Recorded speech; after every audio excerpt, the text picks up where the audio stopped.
actually take a sizable chunk of time off in the last year?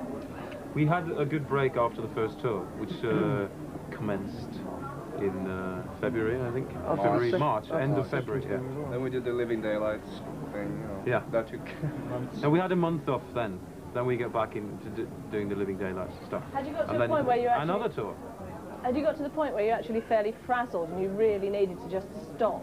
That was then, yes. Yeah, yeah.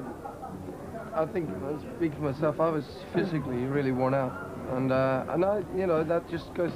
I think this time around we're better equipped for this tour. I think we know the dangers that are there. We know the pitfalls, and we know what makes it enjoyable. So, you know, I'm confident we'll enjoy it a lot more this time. I'm enjoying myself a lot more. Using him on Take On Me and Sun Over Shines on CD, and then we collaborated on the second album, right up until the end, where we started producing ourselves. We're just so bad in planning all that stuff. We just, a week before we were recording, we sort of thought, who's going to produce? And, you know, it takes a longer time. And we didn't feel good about really...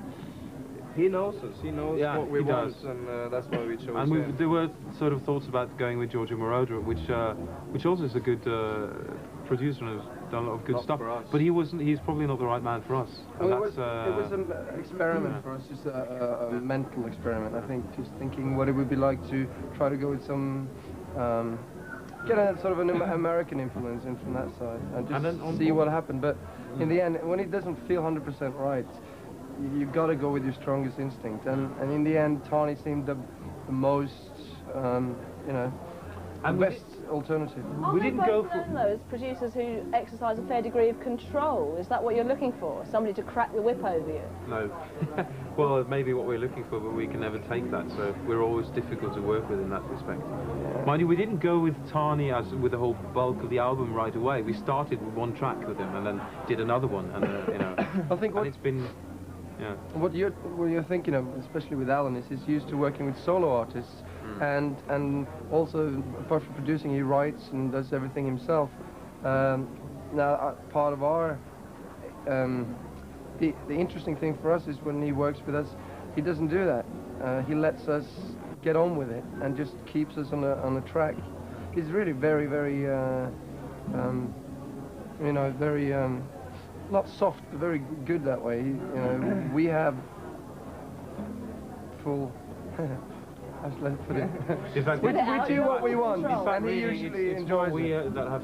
We have to be more careful, really, that we don't completely wheel him down, because he's a quiet man. He's that type of, you know, he's not an aggressive type. We can be Norwegians, they're a little strange. We can have little odd ways of our mannerisms are different than English, and we can seem, I suppose, a little rude at times when we're not leaning to the end. Sometimes we're not too sure about his mental health at this moment. You may feel that you've hardly been away, but to most people it seems like there has been a sizable gap between your releases. So what do you feel your standing is worldwide at the moment? We don't really know. Yeah, I'm amazed by the reception or the treatment we've been given by the audience so far. We've done 4 gigs now. Especially in England, I think, where things happen so fast, and you can be in, you can be out without changing your shoes. And I certainly haven't changed my shoes since then. And you're out. But again, it really has. It threw me a bit. The response from the audience was amazing. So I felt we didn't somehow deserve it because we've been away for so long. Really. We sort of relied on. If you go away with something good, you know, you can hopefully stay away for quite a long time, and still there's a place for you.